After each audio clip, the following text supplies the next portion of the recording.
Welcome to Cannabis Business Minds, where you gain insight from business leaders in the cannabis industry to help take your business to the next level. You can find more free content to help your business online at calagia.com. Cannabis sales were $5.7 billion in 2015. Cannabis industry is valued at $22.8 billion by 2020. In 1996, there wasn't a single dispensary in the U.S. In 2016, there are 25 states that have legalized medical marijuana. Welcome to the Cannabis Business Minds podcast, where you gain insight from business leaders in the cannabis industry to help take your business to the next level. Hello, Cannabis Business Minds. This is Simone, and this is episode 3. Wow, today's episode is going to be jam-packed of everything Latin America and international. I had the opportunity to speak about the U.S. cannabis business landscape and the economy in regulated markets at the Latin American Medical Cannabis Conference. This was held in Costa Rica, July 28th and 29th, and it was 2 days of jam-packed knowledge. There were speakers from all over the world. There was congressmen from Costa Rica. There was legal advisors from Colombia, and there were a lot of experts, advisors, consultants from the United States and regulated markets. The expertise and the caliber of these individuals was very, very impressive. But what was more impressive is why all of these individuals were there. Cannabis for me has always been an international market. It's medicine, and it grows everywhere. And very interesting enough, being at this conference, I really could see how advanced in some respects the Latin American and actually every market besides the United States is in terms of intellectual property, in terms of just, I guess, the legalities of everything. So the reason why this conference was held, I'll let our guest speak a little bit more about this during our interview, was really because Costa Rica is in the midst and has an initiative to legalize medical marijuana. That is something huge. That would not be the first country in Latin America to legalize medical marijuana. Chile has legalized, Uruguay has legalized for adult use, and Colombia actually has legalized as well. But really the whole goal was to get experts in the room to educate the congressmen and Costa Ricans really in the community about what is happening in cannabis, that it's safe, what are the medical purposes, what are the tax benefits, how is it working and why is it working well, and are there problems that we should be addressing. So it was really an educational conference. In the show notes, I'll put a link to the conference site so you can see the whole list of the speakers. Our guest today is Tim Morales. Tim is the one who actually put on the entire event. He is so lovely, so nice. He actually moved to Costa Rica, I think about 9 years ago, to start medical tourism. I'm going to read a little bit to you guys about his bio. So Tim Morales has been involved in the healthcare and the investment field most of his career. He was a pioneer in the health savings account market in 2004 and provides consulting to banks and credit unions in the U.S. The HSA market has grown to over $30 billion in total HSA deposits. He was active in helping develop the Costa Rican medical tourism trade in 2008, and over 40,000 people coming to Costa Rica in 2015, according to ProMed for medical tourism services, providing savings on healthcare expenses. Tim Morales has held his Series 3 commodity, Series 7 stockbroker licenses, and has traded on the floor of the Chicago Mercantile Exchange. During his presentation, he was actually discussing the opportunities in the Latin American medical cannabis markets. He gave an amazing presentation on actually how, what stocks are worth investing into the cannabis market, which I think will be a whole nother podcast. But really, Tim is a great, great guy with a wealth of knowledge. And what I see more beyond his amazing career is his ability to connect people, his ability to make, a conference into one of the best conferences that most of these speakers have actually been to, myself included. So without any further ado, I'm going to introduce Tim to our show. Well, Well, thank you again for joining and being part of the podcast. And Tim, I just was hoping that you could, tell everybody what made you decide to organize the Latin American Medical Cannabis Conference.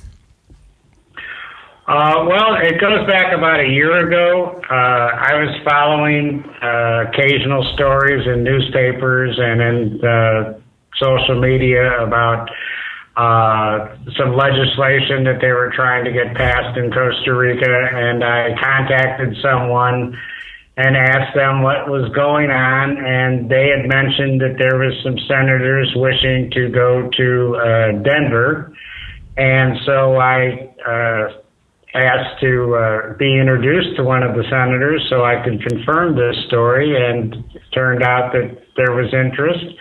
And so I put together an educational trip to take them to Denver, working with the law firm Vincente Cederberg. They put together a complete 3-day nonstop agenda where I had to be at one side of town in 45 minutes and then 15 minutes to be on another side of town.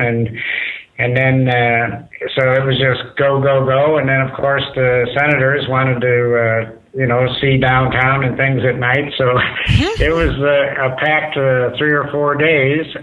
People in the House and Senate in Colorado.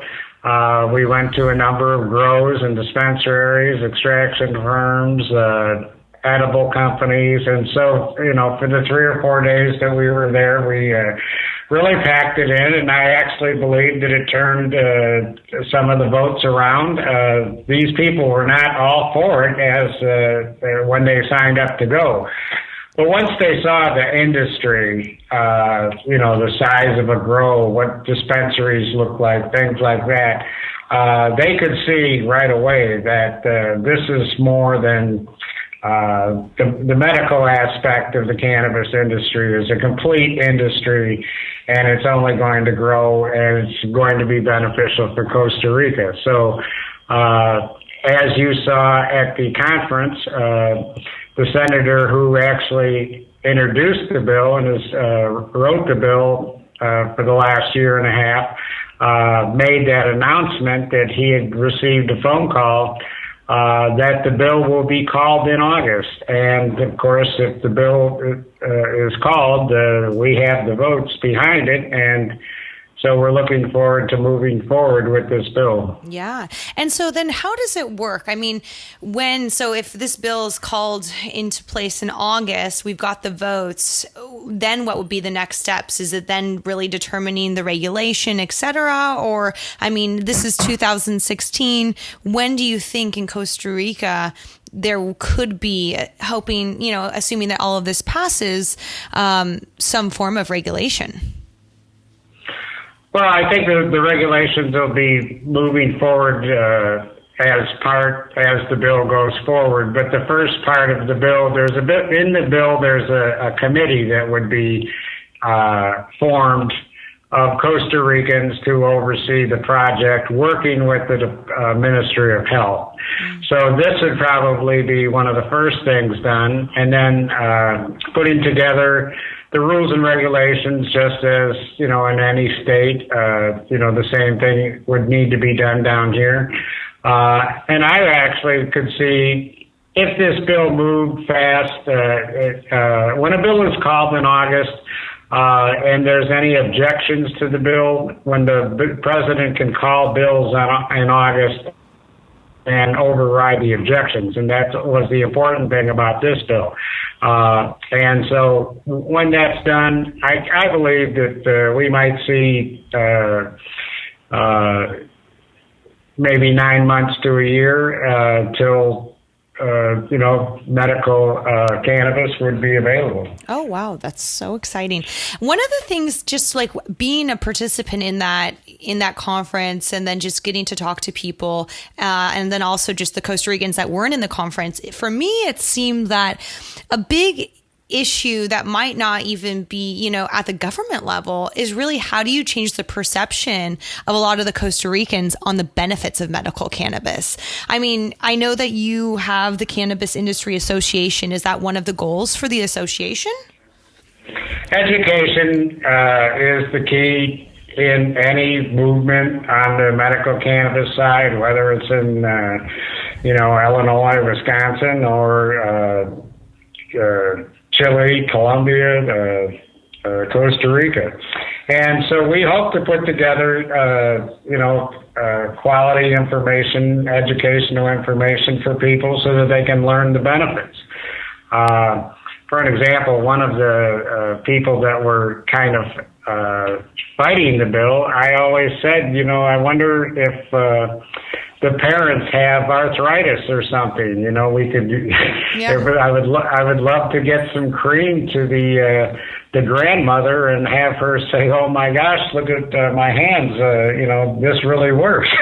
So it's those types of things, but getting the education out of the different things that can be helped with medical cannabis is going to be part of our project also. Yeah, very, very cool. And then I didn't ask you this, but what prompted you to even have the interest in the cannabis industry? I know your background is, on the stock exchange and securities and also in medical tourism in Costa Rica. So what made you kind of take the leap into the cannabis industry? Well, I've been watching the cannabis industry. I mean, I remember when Normal put out their first magazine, for an example, back in 1972 or 73 or something. So I've been following the industry for a number of years.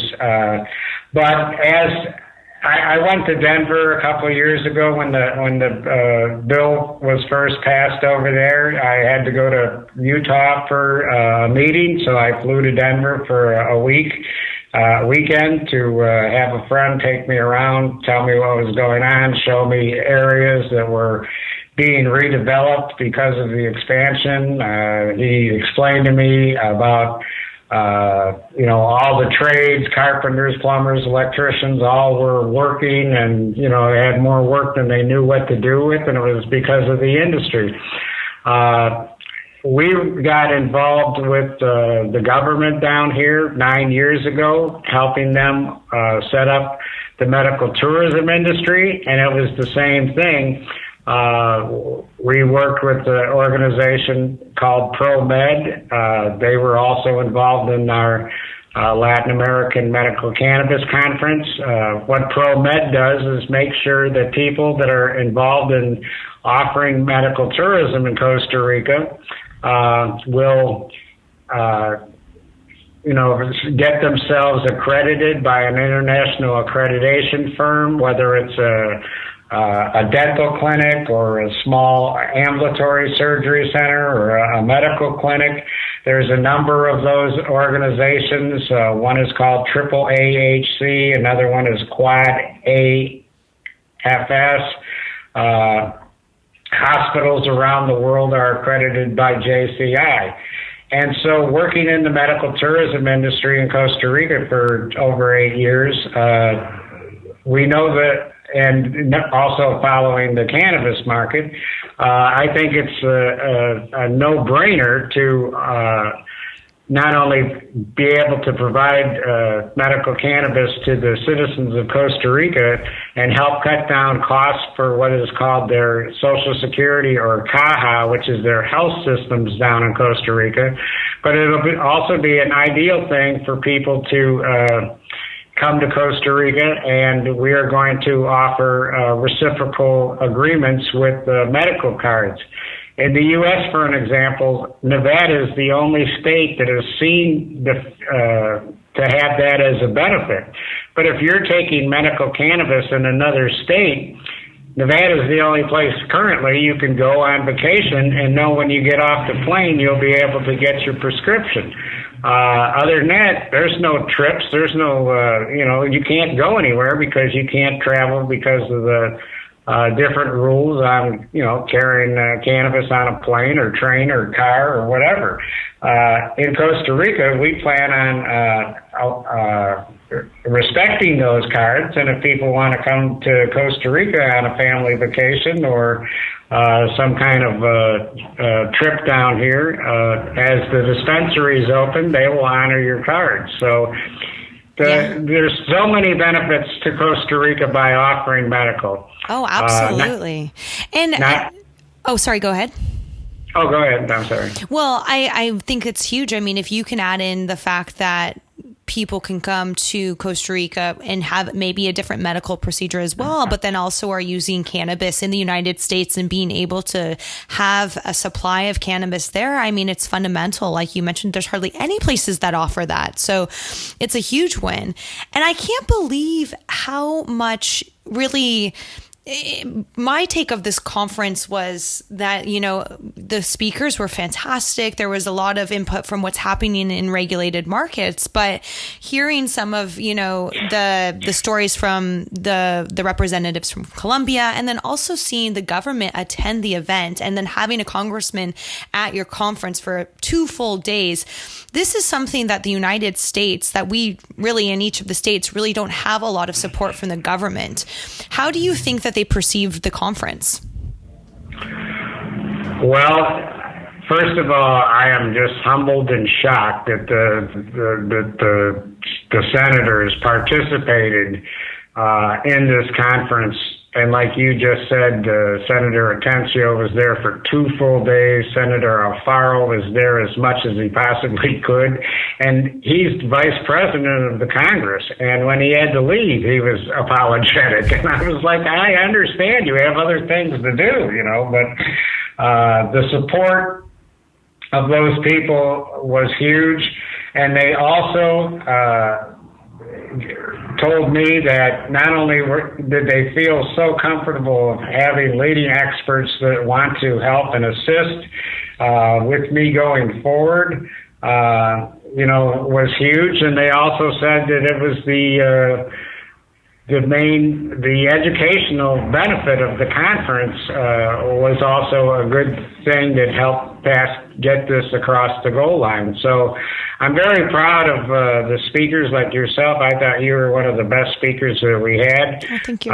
Your presentation was great. But all the speakers we had, everyone, I mean, I've been getting thank yous and quotes like, I go to these things all the time. This is one of the best ones ever. And, so, I mean, those types of things really, I'm so happy that it turned out so well. Oh, so. Yeah. Okay. So, it seems like there's so many wins. What do you think the number one win from the conference is for you? Your number one, like, yes, I did this again and I'm going to have another one win. Well, my goal is I was always told that we were going to strive for August because, like I said, twice a year, the president, if there's a bill in the Congress that some people might be filing objections for or might not care for, twice a year, the president can call bills that he thinks that are for the benefit of the government and the country, and can call those forward, which eliminates the arguments of the objections. And when that was announced at the conference on the first day, at the end of the first day, that the bill will be called, to me, the Lord could take me then, because this was why I had the conference at the end of July, to see if we could help, show that there's the aspects of the medical field, but also to, put a little pressure or whatever you'd like to call it. But, hey, let's move this forward. And like I said, since it was announced, I'm just so happy that, when the plan comes together. Yeah. Oh, no, it was a huge one. Do you have any ideas when the next one's going to be? Actually, we're looking at maybe February or March. What we have to find out what's going to happen next is, what day the bill is voted on and passed. And then we're considering that timeline. So if it happens quickly, we will start putting out educational material. We'll start putting out material for people that are interested in getting into the field. And but yeah, as of now, we're looking at maybe February. Oh, perfect. And then just before we end this, I know that you have the Cannabis Industry Association of Costa Rica. Do you want to let our listeners know a little bit more about that organization and what your role is in that? Yeah, the Cannabis Industry Association of Costa Rica is a little name of a little group that I'm putting together, and what the purpose of this is, as I said, is from what I've seen in the last few years in this industry is you don't want to get into this industry unless you're getting some consulting or some help from somebody who's already been in the industry. You don't want to go spend a ton of money building a grow and then finding out that, you planted the plants on the wrong day or whatever it is in this industry, you need to get some help. And so what this association is doing is people in the States that want to have a product that they want to offer, they want to get into Latin markets, they would like to know more information about Costa Rica, things like that. I put this together, and as we get people from down here that are looking for different things, hopefully we can put A and B together. So we think that there's a lot of people that want to help, like I say, with the speakers. Many people are interested in this. Same thing with Chile. That country is moving forward. Colombia is moving forward. Uruguay is moving forward. So I truthfully believe that there's many more opportunities in Latin America than there are in the States, because now as new states come on, there's already people with millions and millions of dollars fighting over one another. And down here, I think that there's still many opportunities for small, medium, and large players. So that's why I put this together, is people can join a place and get the best education we think that we can give to them on how this is moving forward in Latin America. Oh, perfect. No, I think I want to join. One of the last takeaways I got from the conference was after hearing Marcus speak. And it's really like the United States is very far ahead in certain aspects. Each state, we do have regulatory frameworks, we have ideas, we have consultants, we have advisors.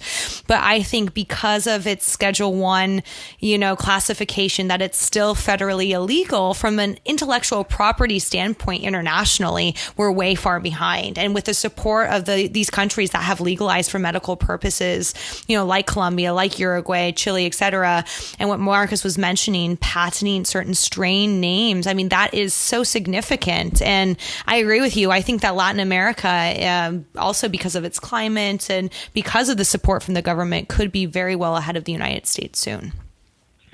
Well, especially in Costa Rica, I mean, this is going to think of cooking classes, going to a resort and there would be cooking classes, or going to a resort that would have a specialist teach you on different ways of preparing your medicine at home type of thing. I mean, just those types of things. You'd much rather come to a climate like Costa Rica and learn about this stuff in the middle of February than you would going to Fargo, North Dakota. So,